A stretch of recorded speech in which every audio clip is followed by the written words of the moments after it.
In the grand story of Japanese history, the picture of the samurai warrior is very famous and strong. We often think of a man in detailed armor, holding a sharp sword called a katana with great skill and loyalty. But this popular picture only tells half of the story. Along with these men stood a strong group of female warriors known as the Onna-Bugeisha. These women were not just the wives and daughters of samurai. They were trained fighters who belonged to the same bushi or warrior class. They were expected to protect their homes, their families, and their honor with the same fierce dedication as the men, truly showing the spirit of Bushido in their own way. The Onna-Bugeisha have been around since the early times of Japanese feudal history. Long before the well-known samurai period, records show that women were strong leaders and fighters. Empress Jingu, a famous person from the 3rd century, is said to have led an invasion of Korea without any fighting. While her story is more like a legend, it showed that women could be leaders and good at fighting. The Onna-Bugeisha really became important during the many civil wars that happened in Japan, especially from the 12th to the 19th centuries. In these tough times, every person in a samurai household needed to be ready for an attack, making it necessary to train women for survival. These female warriors grew up in the samurai social class, and their upbringing was full of the same rules of discipline, bravery, and loyalty. From a young age, they were taught not only how to run a home but also how to fight. Their main job was often to protect the family castle or estate, a role called jito. While the men were away fighting, the Onna-Bugeisha were the last defense. They were in charge of protecting their children, their things, and their family's honor against enemies, robbers, or rival samurai groups. This job was not seen as less important, but as a key part of a family's military strength. Understanding why they appeared is very important to know how important they were. Feudal Japan was a place of constant fighting, where family loyalties changed easily and surprise attacks were common. In such a situation, the usual separation of jobs between men and women became blurry. A samurai lord could not leave his home unprotected while he was fighting. So, training his wife, daughters, and other female family members to fight was a smart and planned choice. Their presence made sure that the family's stronghold stayed safe, letting the male warriors focus on their goals on the main battlefield, knowing that their family at home was in capable and strong hands. The special weapon of the Onna-Bugeisha was the naginata.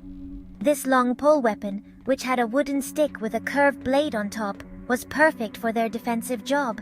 The length of the naginata allowed a warrior to keep enemies far away, which was a big help when facing many attackers or those on horseback. It gave them reach and power, letting a smaller fighter easily disarm or hurt a bigger, heavily armored male samurai. This weapon was so connected to these female warriors that it became a traditional part of a samurai daughter's wedding gifts, showing her duty to protect her new family and home. Besides the naginata, Onna-Bugeisha were good with other weapons. They trained in tanto jutsu, which is using the kaiken dagger, a short knife often carried in their kimono sleeves for self-defense up close. This weapon was also used for a special suicide called jigai, which was the female version of the male seppuku, done to protect one's honor from being captured and shamed. Also, they learned archery, or kyujutsu, and sometimes used the yari, or spear. Their training was complete, focusing on being able to use many things and being practical. The goal was to get them ready for any situation, from a fight in a narrow hallway to defending castle walls against an attack. The main job of the Onna-Bugeisha was to defend, but this doesn't mean they stayed at home. Historical stories and old findings show they took part in big battles. When their family's survival was at risk, they would put on armor and fight alongside the men on the battlefield. DNA tests of bodies from battle sites, like the Battle of Senbon Matsubaru in 1580, have shown that a lot of the fighters were women. These women were not just helpless victims of war, they were active participants who fought hard to protect their land and their lords, showing their fighting skills in the middle of open combat. Their training was not just about physical skill, it was a complete education in the warrior's way of life. This included thinking strategically, understanding battle plans, and most importantly, building a strong spirit. They were taught to face death calmly and to put duty and honor above everything else. This mental and spiritual strength was thought to be just as important as their ability to use a weapon. And Onna-Bugeisha was expected to be as smart and emotionally strong as she was physically able, showing a complete warrior ready for the huge pressures of her life and responsibilities. Among the many Onna-Bugeisha who are in history books, none is more famous than Tomoe Gozen. Her story is written in the Tale of the Heike, a famous long poem that tells about the Genpei War in the late 12th century. Tomoe Gozen was a warrior who worked for the Minamoto general, Kiso Yoshinaka. The story describes her not just as a good fighter, but as an amazing one, a warrior worth 1,000 men. She was praised for her stunning beauty, her great strength, her skill as an archer, and how well she used a sword. She was one of Yoshinaka's most trusted leaders, leading troops into battle with amazing courage and smart tactics. The Heike Monogatari clearly describes her skill on the battlefield. She was said to be an expert horse rider, able to ride down the steepest hills on wild horses. In battle, she would put on heavy armor, carry a very large sword and a powerful bow, and charge into the enemy lines. One of her most famous moments happened during the Battle of Awazu in 1184. As Yoshinaka's forces were about to be destroyed, Tomoe was one of the last few warriors standing by his side.